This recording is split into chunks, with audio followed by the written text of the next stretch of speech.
Séance des objectifs aujourd'hui. J'ai envie de te parler de ce cours-là que je suis en train d'étudier. Pourquoi tu n'arrives pas à atteindre tes objectifs et ce que personne ne t'a dit à propos de ça. Aujourd'hui, je te parle de la science des objectifs, comment on atteint nos objectifs, comment notre cerveau fonctionne, quels sont les éléments clés de notre cerveau qui sont en jeu par rapport à ça, et comment nous, qu'est-ce qu'on doit mettre en place pour atteindre notre objectif plus facilement et en étant sûr de l'atteindre finalement. Première des choses, Tony Robbins, tout le monde connaît Tony Robbins, on nous vend, euh, quand on y pense, on voit de la motivation, on voit un storytelling, on nous dit vas-y, t'as plein d'énergie, tu peux le faire, qu'est-ce que t'attends? Il n'y a rien qui t'empêche de faire ce que tu fais. C'est juste à penser. Tu peux la changer en comme ça, tu vois. Passe à l'action, vas-y, vas-y à fond. T'es le meilleur, tu peux y arriver, il y a rien qui t'arrête. Tu es Dieu en fait. Tu peux créer ta propre existence. Mais oui, mais il a totalement raison, Tony Robbins. Et ça, c'est ça qui est trop bien. Mais, mais il a raison sur le court terme. Il a raison quand on est là, quand on est avec lui, quand on fait son séminaire, quand on est à fond, tu vois. Quand on se lève, quand on est avec quelqu'un d'autre qui est dans le même délire, qui nous pousse à faire ça. Là, ça marche. Là, ton objectif, tu le vois. Tu vois vers où aller. T'as envie d'y aller. T'es motivé, tu vois. T'as un rush d'adrénaline, là. T'es tout excité. Et tu y vas. Tu fais une action. Mais, mais le lendemain matin, tu te réveilles. Tu sais pas quoi faire, en fait. Tu te réveilles, t'as plus cette flamme, cette motivation. T'as plus ce truc au fond de toi. T'es un peu perdu. Et là, il y a une autre notion qui arrive. C'est qu'en fait, qu'est-ce qu'on a oublié dans le discours de Tony Robbins? On est passé à côté d'un truc qui est bien plus intéressant. Euh, j'ai oublié son nom, mais il y a quelqu'un qui avait fait cette épreuve, qui avait fait cette épreuve à son coaché, en fait, à son étudiant. Il a passé l'épreuve de l'apnée, en fait. Il a pris, il a pris le gars et il lui a dit, euh, viens dans l'eau avec moi. Donc ils sont sur une rivière et tout. Et en fait, il le prend et il le fout la tête dans l'eau. Jusqu'à ce que une minute, 2 minutes, le gars il en peut plus en fait. Il demande à sortir, etc., etc. Au bout d'un moment, il le sort avant qu'il se noie. Et il lui dit là, l'envie que tu avais de respirer, c'est cette envie, tu vois, ce feu, ce truc de vivre. Ça, c'est ça ton vrai moteur pour atteindre tes objectifs. C'est cette envie de quitter cet inconfort, cette envie de survivre, cette envie de t'en sortir en fait. Et c'est pas te dire je vais vivre pleinement, c'est je veux juste sortir de la noyade, je veux éviter la noyade. C'est pas je veux vivre, c'est je veux éviter la noyade pour vivre. Et ça change complètement la donne. Ce qui compte, c'est pas la vision positive de, c'est la vision, avoir une vision négative et ne pas vouloir aller dedans. Vouloir l'éviter, vouloir sortir de la merde en fait. Quand tu regardes tous les grands champions, les grandes personnes qui ont réussi dans le business, etc., à chaque fois, pardon, à chaque fois, ils te disent j'étais dans la merde en fait, j'ai souffert. Tous les gens qui ont énormément souffert dans leur vie et qui ont réussi des grandes choses après, c'est des gens qui, qui ont fui en fait cet inconfort, qui ont fui cette difficulté et ils se sont nourris du mal qu'ils ont eu en fait, de la souffrance qu'ils ont eu, qu'ils veulent plus. Ça a été leur principal moteur pour. Et c'est le seul et l'unique moteur qui te pousse à sortir de ça en fait. Pourquoi tu fais ça? Tu demandes à quelqu'un qui a eu une enfance terrible, qui a été battu par ses parents, qui a peut-être pas eu ses parents et tout, et au fond de lui, il se bat pour ça en fait, pour ne pas continuer à subir cette souffrance et peut-être ne pas reproduire cette souffrance pour ses enfants, pour sa famille, etc., pour ses proches. Et c'est ça qui te nourrit. Donc la chose la plus importante à retenir dans cette vidéo et dans tout ce que je vais énoncer, c'est que focalise-toi sur ce que tu veux éviter, sur les souffrances. Détaille-les. Qu'est-ce que tu veux pas? Qu'est-ce qui te fait mal? Et le cerveau a horreur de ça, en fait, de souffrir, des punitions. Il fera tout pour l'éviter. Donc si tu sais précisément ce que tu ne veux plus, ce qui te fait mal, ce que tu ressens quand tu es dans cette situation, tu sais que c'est pas ça que tu veux. Donc tu feras tout pour l'éviter. Et après, une fois que tu as ça, là tu peux te dire, ok, mon objectif, c'est d'avoir une famille saine, c'est d'avoir une superbe relation, c'est de, c'est de gagner, être riche, être reconnu pour mon travail, etc. Mais sache que ce qui te motive réellement et ce qui va être le trigger, ce qui va te stimuler, c'est pas te dire je veux être riche, c'est je veux plus souffrir de ça. Je veux plus souffrir de solitude. Je veux plus souffrir d'être mal vu, d'être seul, de pas avoir d'amour. C'est ça qui te nourrit en fait. Donc, on reprend le début, tu as ton objectif. Tu te dis, ok, mon objectif, c'est être riche. Mon ennemi, l'opposé, c'est la pauvreté, c'est la souffrance que j'ai de me dire que je peux pas être libre de mon temps, je peux pas aider ma famille, je peux pas m'aider moi-même, et tout ce qui s'ensuit. Donc tu détailles toute la situation que tu détestes, et ça, c'est ce qui va te permettre au quotidien, quand les choses vont être plus dures, quand ouais, tu auras des moments intenses où tu voudras tout lâcher, te rappeler de pourquoi tu fais ça. Il y a vraiment ce pourquoi à développer, qui est ça. Ok. Maintenant, tu as ton objectif qui est plutôt lointain et qui va se projeter. Et cet objectif, il faut réussir à le. En fait, on a cette capacité-là, nous les hommes, d'avoir plusieurs temps. Le temps court, le temps moyen et le temps long. Et donc maintenant, tu peux découper ton objectif sur ces 3 temps. Comme ça, tu sais qu'aujourd'hui, tu as, voilà, t'as une action à faire. Euh, Dans la semaine, tu as une autre action à faire. Sur cette semaine, tu sais que tu as tout ça à faire. Tu peux te dire, sur un mois, avec toutes ces actions, j'ai comme objectif de faire quelque chose de plus gros. Donc, par exemple, aujourd'hui, c'est écrire, travailler mon cours. La semaine, c'est avoir appris tout un cours et en faire un résumé. Un mois, c'est d'avoir fait 4 cours et d'avoir fait chaque résumé. Sur 6 mois, c'est de passer mon année je sais pas, ton semestre, etc. Dans 2 ans, c'est finir ta formation. Dans 5 ans, c'est travailler. Dans 10 ans, c'est être un expert reconnu de ton domaine. Dans 20 ans, etc., etc., c'est d'avoir touché encore plus de personnes, pas que francophones, mais à l'étranger. Et là, tu divises tes objectifs sur plein de panels de temps. Donc ça, c'est un élément super important, qui est vraiment pratique. Ensuite, il y a les objectifs. Ça, c'est l'objectif. Bon, c'est l'objectif positif, réel, que tu veux faire. Et après, il y a les objectifs de moyens que tu vas pouvoir mettre et qui vont te permettre d'avoir vraiment... tu vois, si par exemple, t'atteins pas... dans un an, tu n'arrives pas à passer ton école, tu vas être déçu, tu vois. Tu vas te comparer, tu vas dire, ok, j'attendais à faire ça, j'ai pas réussi, je suis déçu. Je m'attendais à réussir, à être joyeux, à être fier de moi, mais au bout d'un an, malheureusement, fait de vie, j'ai eu un accident, j'ai perdu des proches, émotionnellement ça a été compliqué, etc. Peu importe, tu vas en fait te dire, j'étais censé réussir et être joyeux, aujourd'hui je suis dans la déprime et j'ai pas réussi. J'ai pas réussi donc je suis dans la déprime. Les émotions ne matchent pas, ça se passe pas bien, tout s'écroule, tu vois. Alors que si tu te dis, ok, dans cette année, sur mes objectifs long terme, plus ou moins long terme, je sais que j'ai des objectifs de moyens à mettre en place.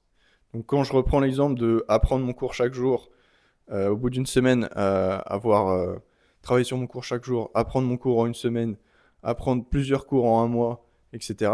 Tu te dis, mon objectif de moyen, c'est de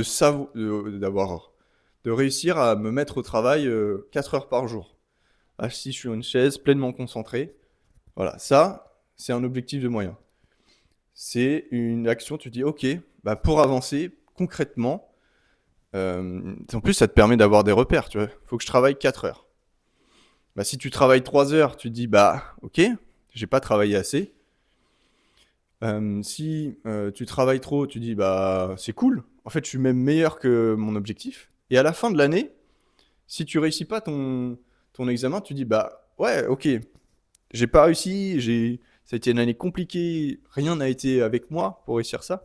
Mais je peux être fier de moi parce que je sais que tous les jours, j'ai travaillé 4 heures sur cet objectif.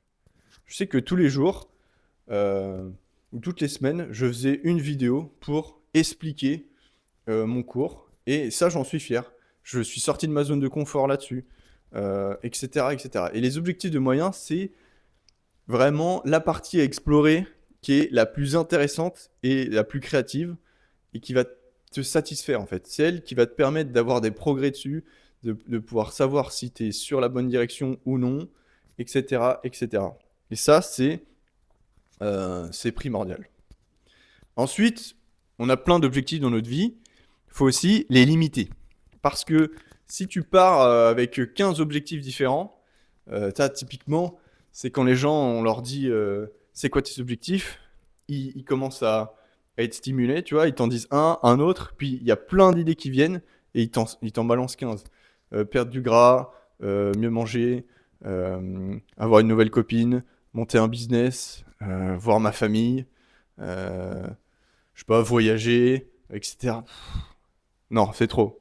Le cerveau, il peut pas encaisser autant d'informations comme ça. Donc la limite, dans l'idéal, c'est 3. Pas plus de 3 grands objectifs. Pour ma part, j'ai préparé un Aerox, faire mes cours, donc développer mes connaissances dans mes cours et développer mon cercle social. C'est mes 3 objectifs. Voilà. Là-dessus, c'est clair. Ensuite, une fois que tu as tes 3 objectifs, c'est beaucoup plus clair et tu vas pouvoir en fait plus facilement switch entre un objectif et un autre. Tu ne seras pas submergé par tous les objectifs à faire, tu vois. Tu dis, bah ok, j'ai que 3 objectifs, donc j'ai que 3 choses essentielles à faire dans la journée. M'entraîner, apprendre mes cours et sociabiliser, tu vois. Et rencontrer des gens. Paf, simple.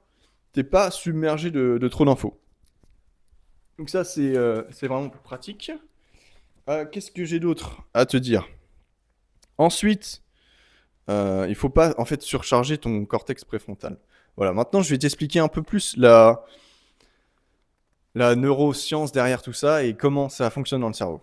Donc, première chose, notre cerveau, il se repère dans l'espace. Donc il y a 2 espaces qui lui sont propres. Il y a l'espace péripersonnel, donc c'est l'espace où il y a tous mes sens. C'est l'espace où je peux toucher. Tout ce que je peux toucher, c'est dans mon espace péripersonnel. Moi-même aussi. Donc tout ce qui est interoception, c'est mon espace péripersonnel. Et tout ce qui est en dehors de mon action de toucher, ou que je peux interagir instantanément avec. Tu vois, là j'ai une bougie, en soufflant dessus, je peux l'éteindre, donc c'est du péripersonnel. Mais prendre la bougie, je peux pas, parce que c'est extra-personnel. Là, j'ai un tableau, j'ai des choses qui sont annotées, c'est extra-personnel. Donc quand je mets mon regard dans la zone périphérique, je suis dans le monde extra-personnel. Ces 2 choses-là, ces 2 mondes vont avoir un impact différent sur notre cerveau et sur comment on interprète les choses du monde. Quand je suis dans le péripersonnel, quand je suis dans juste ce qu'il y a autour de moi, moi-même, je vais être plus dans le calme. Je vais avoir la sérotonine qui sera le neurotransmetteur qui sera le plus présent. Donc ça va être plus relaxation, détente, baisse du rythme cardiaque, etc. Et donc ça va me permettre aussi d'être plus à l'écoute et d'être... je peux aussi travailler ma vergence, donc ma concentration sur un point. Et c'est très bien quand tu travailles en fait sur une tâche précise. Bah, tu fais un peu obstruction de tout ce qu'il y a autour de toi. Tu te mets dans ta bulle. Et après, tu peux te mettre dans un état de flow, etc.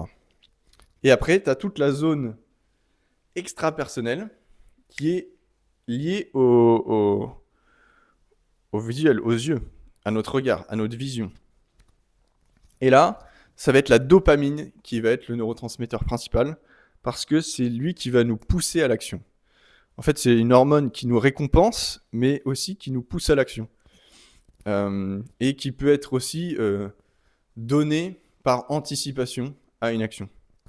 Mais c'est elle qui va augmenter notre rythme cardiaque, du coup faire circuler plus le sang, envoyer de l'adrénaline pour en fait nous booster et nous faire passer à l'action. Donc il y a ces deux espaces-là. Et donc avec ces deux espaces-là, qu'est-ce qui se passe ? C'est que il y a aussi dans notre cerveau 4 éléments qui vont déterminer si on passe à l'action ou pas.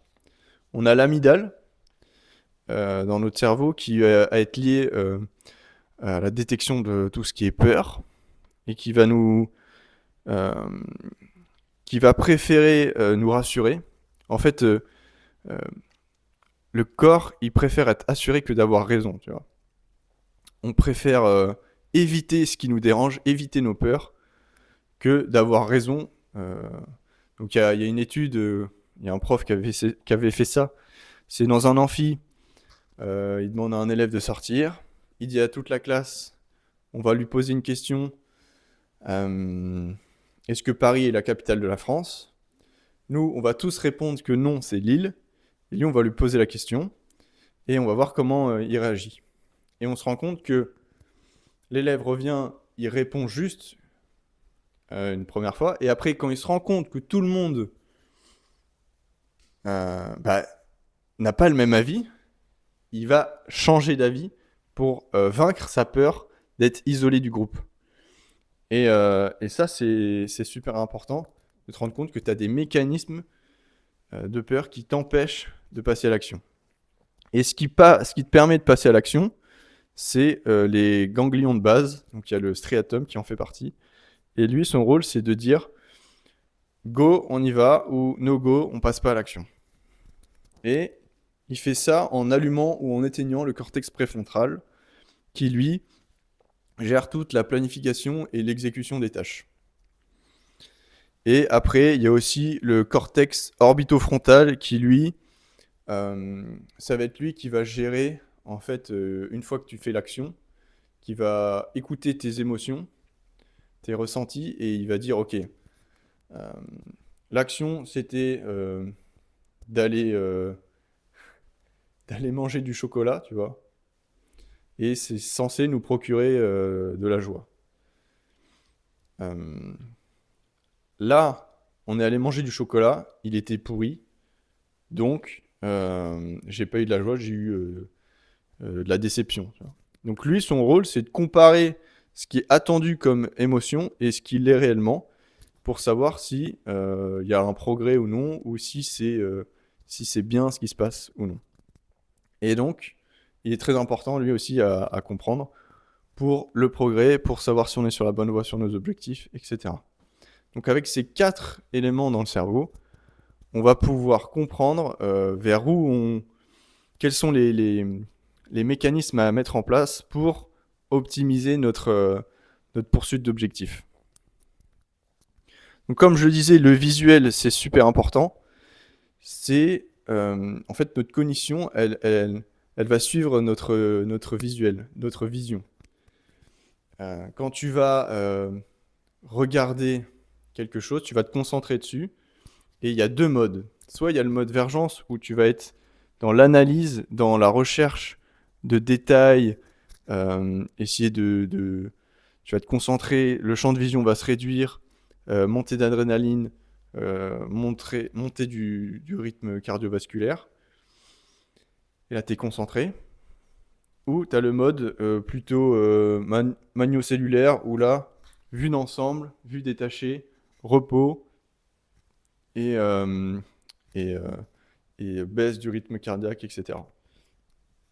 Et donc, aujourd'hui, on a tendance à être beaucoup trop dans la vergence, dans la dopamine, être stimulé de partout, avec les réseaux sociaux, les téléphones. On est tout le temps stimulé, en fait. La dopamine, on l'utilise tout le temps. Elle nous pousse à l'action, mais en fait, c'est l'action de scroller, tu vois. En plus, t'as la récompense, t'as tout ce qui est lié avec les récompenses imprévues, la gratification ou non, parce que ce qui se passe avec la dopamine, c'est que elle anticipe le fait. En fait, t'as un petit shot de dopamine quand tu anticipes une récompense. Et les réseaux sociaux sont faits de telle sorte que il y a une volatilité qui te restreint, en fait, tu sais jamais sur quoi tu vas tomber, si ça va être bien ou pas. Et donc, ça surstimule ton système dopaminergique. Et donc, il faut réapprendre, nous, à. euh, il faut déjà protéger ce système-là dopaminergique. Et on le fait comment? En réapprenant à, en fait, sortir de ce mode focus verge extra-personnel, toujours à vouloir aller dans l'action, dans l'adrénaline, et à revenir un peu vers soi, revenir à une vision plus d'ensemble de l'espace, et être un peu plus dans l'interoception, à ressentir ce qu'il y a au fond de nous, à s'écouter, etc. Afin d'alterner entre ces deux modes. Et ces deux modes, ils sont juste... s'ils sont là, c'est qu'il faut les utiliser, tu vois. Et donc, nous, on a notre objectif, on a des objectifs de moyens pour atteindre notre grand objectif, et ce qu'il faut qu'on mette en place maintenant, c'est comment on passe à l'action. C'est l'action qu'on va mettre en place, tu vois. Et jouer avec ces deux modes, ça nous permet aussi de nous mettre dans des conditions pour faire les actions, en fait. Le plus gros problème que je remarque, c'est que on a des objectifs, on peut avoir des objectifs de moyens, on n'a pas un plan précis de quelle action on doit mettre en place, et on ne sait pas comment se mettre dans l'action. On ne sait pas se préparer à une action. On ne sait pas se préparer à travailler, on ne sait pas se préparer à faire telle ou telle activité. Et c'est super important. Donc, il y a un protocole qui est assez simple à faire avant de te concentrer sur une activité. C'est déjà de faire du multitâche. Donc, avant tu vois, je sais pas, il faut que tu te mettes sur ton bureau. Déjà, il y a deux choses à prendre en compte. L'aspect visuel, donc il faut que quand tu vas travailler, tu restes dans le mode péripersonnel. Donc il faut que tu aies le moins de distractions visuelles possible.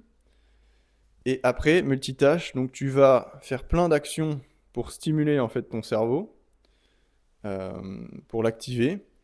Et ça va te permettre d'être en état de vigilance en fait. Le cerveau, il nous empêche d'être concentré pendant des heures pour une question de survie. Tu vois, tu pouvais pas avant, quand tu étais en train de récupérer des baies sur un arbre dans la forêt, être focus pendant 2 heures dessus, alors que tu as je sais pas, un tigre à dents de sabre qui traîne derrière et qui à tout moment peut te sauter dessus. Donc, on a ces moments où on sort de notre mode péripersonnel, on va dans l'extrapersonnel, dopamine qui nous stimule pour être alerte dans l'état de vigilance, et on analyse l'extérieur et tout, et on est prêt à interagir en cas de survie. Mais aujourd'hui, on n'a plus besoin de ça, tu vois. Donc, il faut se mettre dans sa bulle. Et pour ça, on se met un peu en état de vigilance, on nettoie un peu tout. Tu vois, il y a des trucs qui arrivent. Là, tu écris un petit mot, tu nettoies ton bureau, tu fais un endroit propre, visuellement propre, et tu te poses à ton bureau. Et là, tu vas passer en mode vergence, tu vas passer en mode concentration, et pour ça, tu vas focus sur un point pendant 30 secondes. Tu as ton mur blanc devant toi là, tu te concentres, et pendant 30 secondes, tu respires tranquillement. Trois grandes inspi, trois grandes expi, au calme. Tu redescends un peu la pression et tout. Et hop, tu vas te concentrer comme ça. Et après, tu sais que tu as ton action claire à faire, et tu fais ton action. Et quand il faut, tu fais une pause, tu refais un peu du multitâche, et après tu reviens, tu bouges, tu t'actives un peu, et après tu reviens te concentrer. Te concentrer. Donc voilà ce que j'avais à dire sur la science de l'objectif. C'est le plus dur, c'est la distraction. Le plus dur, c'est de savoir ce que tu veux comment tu veux y arriver, quelles sont les actions à faire et après te mettre dans les bonnes dispositions pour passer à l'action. Et n'oublie pas que ton corps et ton cerveau, il veut fuir une action une action négative plutôt que d'aller vers une action positive. Donc c'est ça à retenir. Rappelle-toi que pourquoi tu fais ça? Tu fais ça pour fuir quelque chose qui te dérange. C'est ça le plus important. À la prochaine.